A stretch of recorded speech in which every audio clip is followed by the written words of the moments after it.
Our scripture today comes from the book of the Gospel of John, the 13th chapter, the first 11 verses, and we hear these verses for us this morning.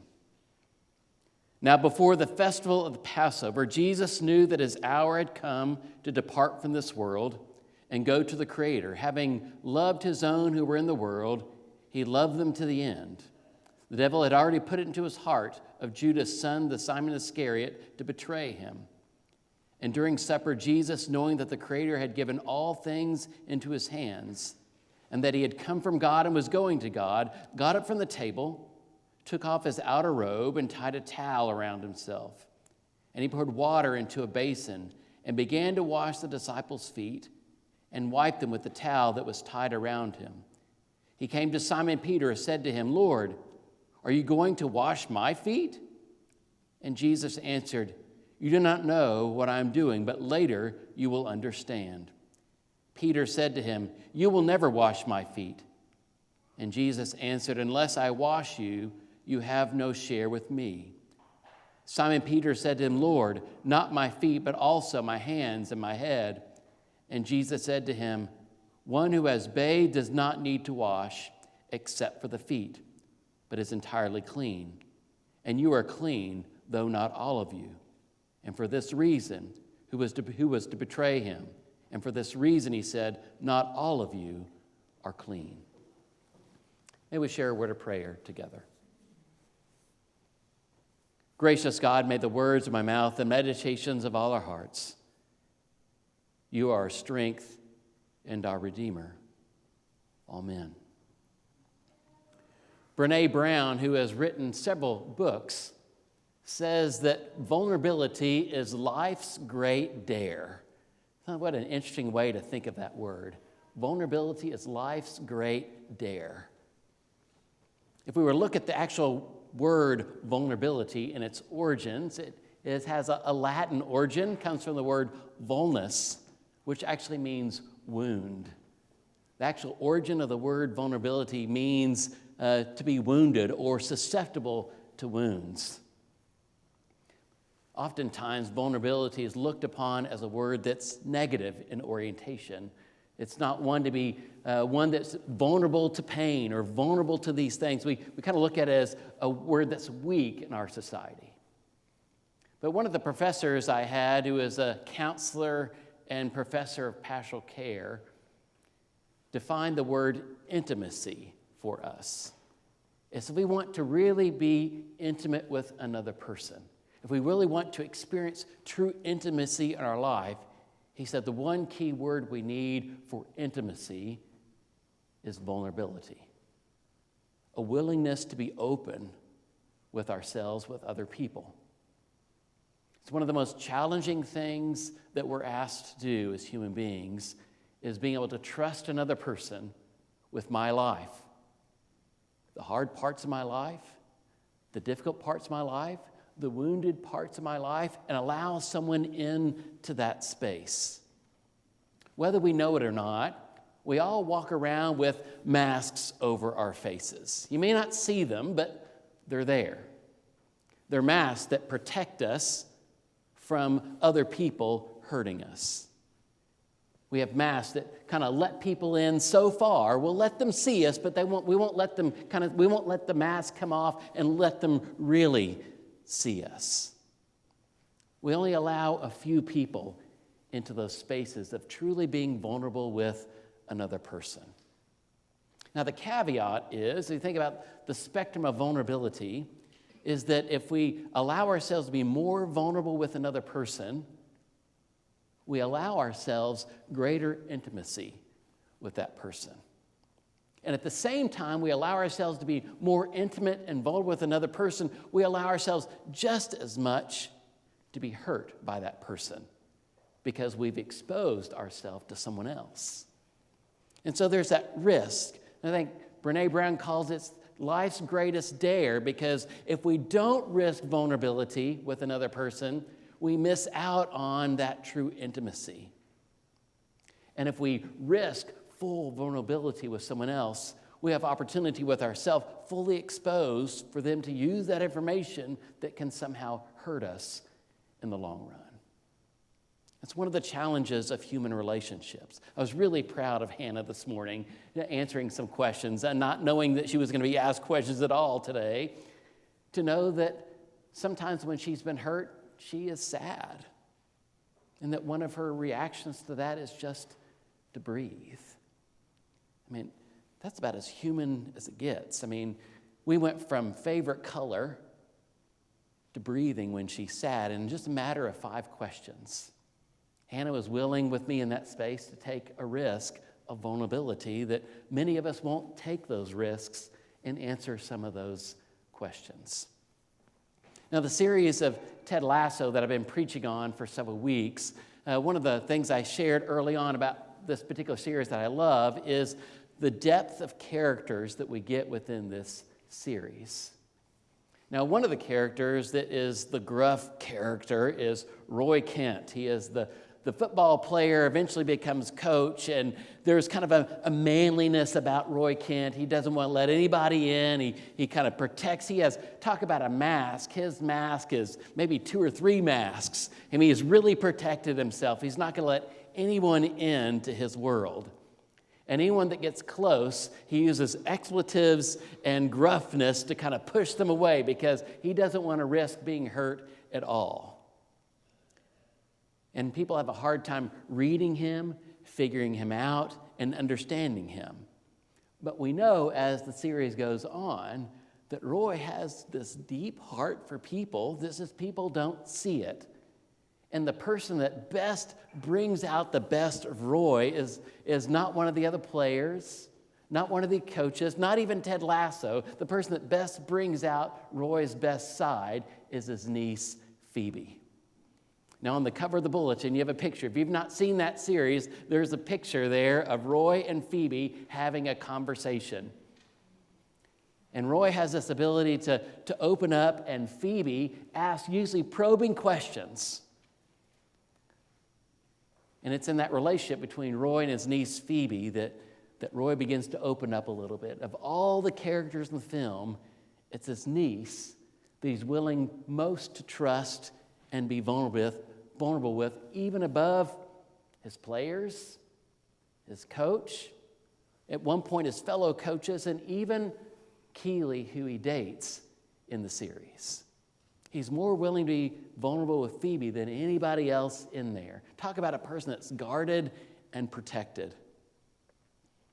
And as the series goes on, and we get into season 3 of Ted Lasso, the kind of rigidness and the masks that Roy have begin to kind of fall apart a little bit. And he kind of does some self-introspective work and realizes, whether he knows it or not, unless he's willing to share his life and risk that dare of vulnerability, that he will not find the things he wants to find of meaning in his life. There is in the very last episode, now try not to give too many Easter eggs away in this if you've not seen it, but in the very last episode, there is a group that's meeting. I've referenced this group before. There's a group of guys that meet called the Diamond Dogs. And the Diamond Dogs are a group that talk about life's problems, and they help each other work through things. I mean, I've got my Diamond Dog socks on this morning, so Diamond Dogs all the way.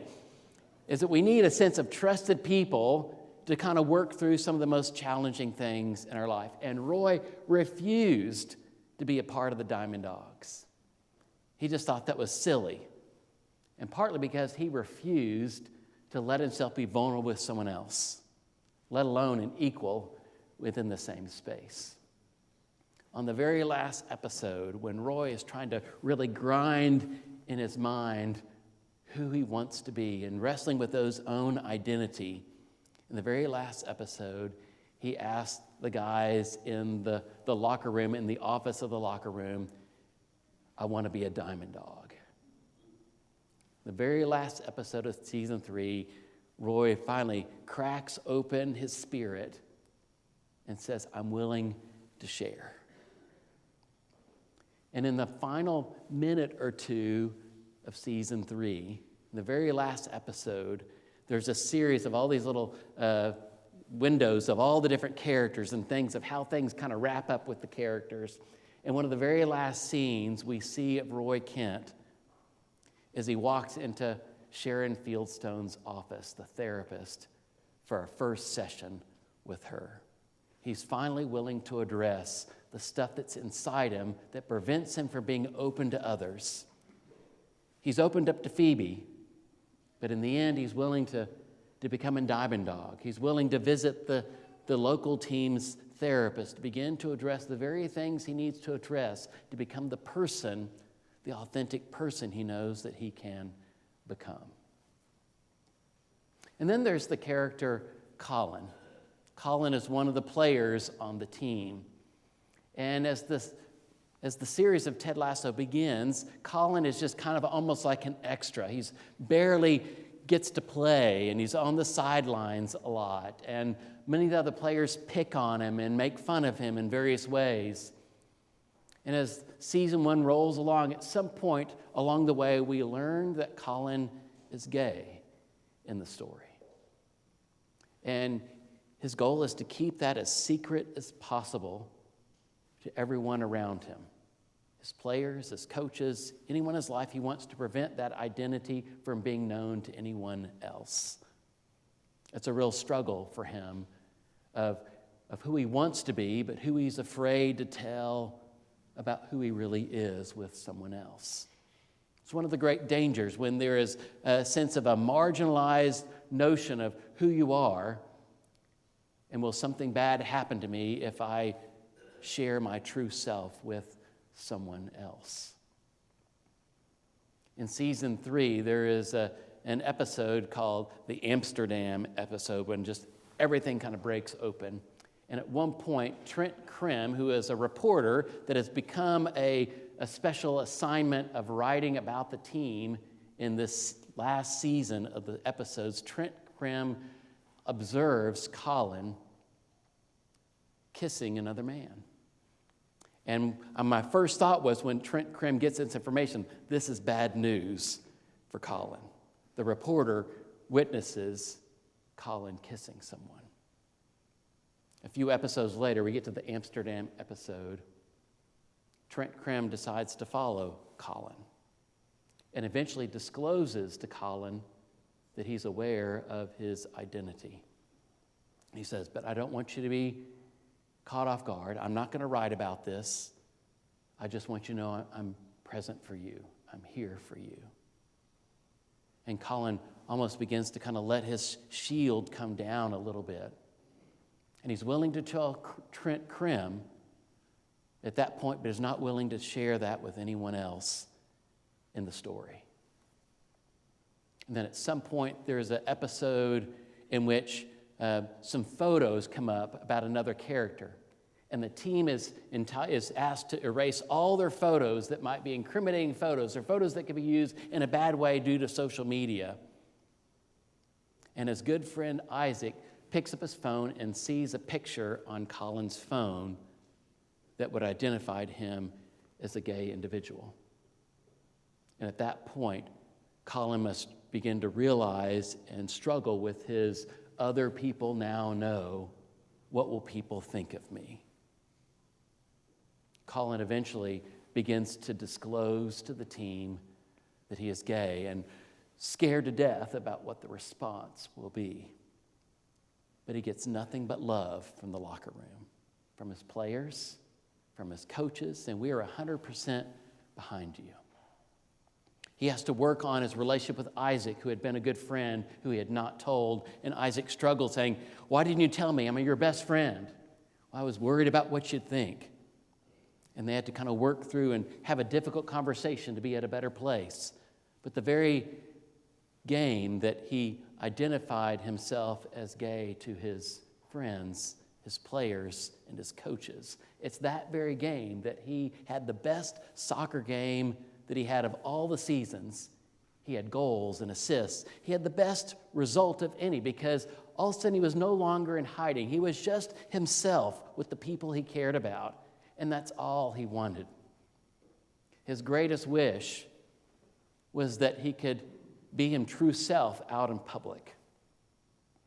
And in the last episode of the final season, when they win the match against West Ham, and all the players have their loved ones come up and hug them and kiss them, you see Colin in the middle of the field wondering if anybody will come to him. And his partner comes to him. And right in the middle of the field, they kiss one another. And Colin realizes it's okay just to be him. He had to dare a little vulnerability in order for his true self to emerge. And then there's the character of Keely. Keely, we learn early on, is simply the girlfriend of a famous soccer player. That's how we learn of her in the beginning part. And she is dating Jamie Tartt at the time, who was the most selfish individual in the whole series. And Keely does what she can to help Jamie be a better person. Jamie doesn't necessarily help Keely be a better person, but Keely's willing to help Jamie be a better person. And at some point, that relationship comes to a close. Keely's tired of, I'm trying to share my life with another person, and this person is closed off to being vulnerable with me. And that relationship ends. She's willing to dare vulnerability, and Jamie is not. And about the time they break up, Roy Kent begins to like Keely and thinks that Keely deserves better than Jamie Tartt. And so Roy Kent and Keely begin to start dating. And everything seems to be going great. With relationships start, nothing can be wrong when a relationship begins. Everything's wonderful, and we can conquer the world, and love conquers all things. But over time, Keely's willingness to be vulnerable with Roy and Roy's unwillingness to be vulnerable with her because his own struggles of putting on his own mask and protecting himself won't risk relationship. At some point, that relationship also breaks down. Keely, willing to be vulnerable, willing to take that risk, willing to dare for intimacy and meaning and value in her life, and Roy does not reciprocate in the same way back to her. And she struggles, saying, I'm trying, and no one is willing to receive her and be vulnerable with her. And then she has a third relationship with Jack.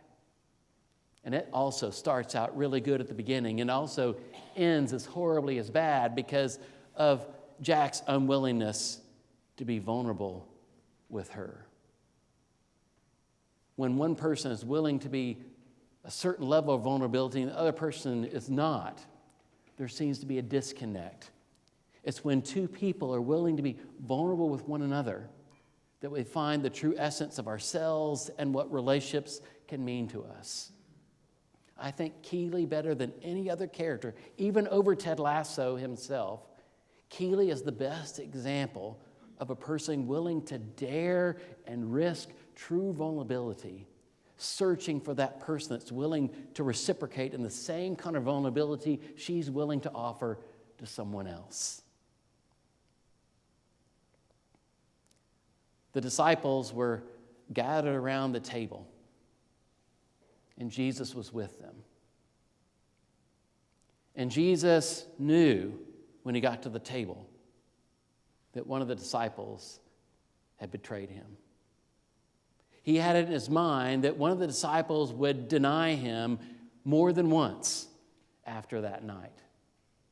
And he knew without a shadow of a doubt that many of his disciples would doubt who Jesus was after that night. But he was willing to have the most intimate meal possible with those individuals around the table in the upper room. And not just the vulnerability of having a conversation, having intimate conversations, sharing life with one another. He pauses in the middle of the meal. And he has a small garment that's kind of wrapped around his waist.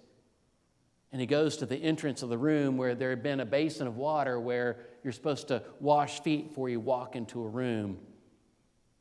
And he grabs that basin of water and the towel that's wrapped around his waist, and he begins to go into each of the disciples to wash their feet. Now, the person that's supposed to be assigned of washing the feet is relegated to the least important person in the room is supposed to do that. And here Jesus is supposedly the most important person in the room doing the task that the least important person is supposed to be doing. And Peter and Jesus have this little dialogue. Why are you doing this, Jesus?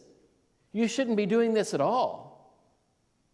And Jesus saying, actually, I am the right person to be doing this, and you should learn from this. You may not understand now, but you will eventually figure it out. This idea of what it means to care for someone in a way that's beyond the ways you would think you need to care. And Jesus kneels down and washes the feet of all those gathered around the table. The most intimate act ever done for a person. I don't know if you've ever had your feet washed by someone, even someone you barely know. It's a very intimate thing to have that done. I was in a church once. We did a foot washing service. Not the most popular service in the church. Having the people take off their shoes and their socks and their stinky feet, and I don't want anybody touching my feet. You can put a hand on the shoulder. You can rub someone's back. You can give them a hug, but don't touch my feet. And yet in that service, the people willing removed their shoes and their socks or their sandals. And a person you sat next to in a pew was kneeling down in front of you, holding up your foot, placing it in a warm basin of water, and then drying it off with a towel. It's a very intimate thing to have that done. In my previous church, whenever we had a candidate that was ready for baptism, on the Maundy Thursday evening before the Sunday of baptism would come several weeks later, all the baptismal candidates would have their feet washed in that Maundy Thursday service. It ended up becoming the most valued experience in the whole baptismal class that their feet were washed by the ministers of the church and were given a gift that night. It's a powerful thing to have someone do something so intimate that it might break something open in you. These characters of Roy Kent and Colin and Keeley each had to kind of find their own way in the episodes of how does vulnerability work. And I'd say probably for Colin and for Roy in particular, that their willingness to be vulnerable was not just done on their own work alone.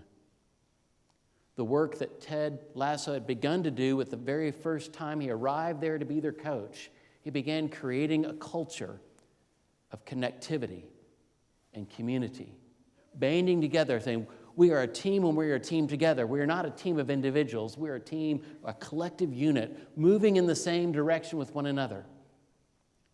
And one speech, one locker room experience, one experience after another, that collective work that Ted was doing to create a sense of community opened up the possibility that individuals might be vulnerable with another person.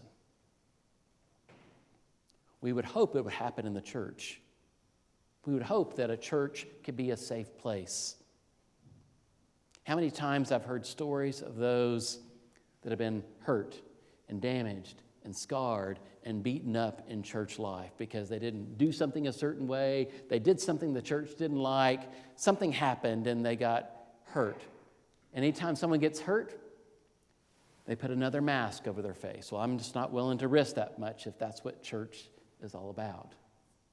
When in essence, we should examine ourselves and why does someone say something hurtful to another person? And yet we are not perfect individuals. The church is not made up to be perfect people. We are imperfect people trying to do faithful work in the world. And if we all know that we're not perfect, we all should have some grace for one another. We all should be willing to take the dare of vulnerability. Because if we do, we get even a greater gift, which is intimacy. We want more than anything else to love and be loved. The series of Ted Lasso begins to kind of do that in its own unique way. But I think more powerfully, we can see it in the life of the church. We share our journeys with one another, our individual journeys, our collective journeys. I don't know about you. With all the things that go on in the world, and we can see them day in and day out, I long for a time we can truly just be honest and open and try to figure things out with one another. I don't want to go around wearing masks and protecting myself and wondering what someone else will say. And the church has an opportunity, a real opportunity to model to the rest of the world. Many people say the church's voice is gone today in culture. The church has nothing left to say. I dare say there is much the church has to share and to say and to speak and be prophetic about, the least of which is the gift of vulnerability.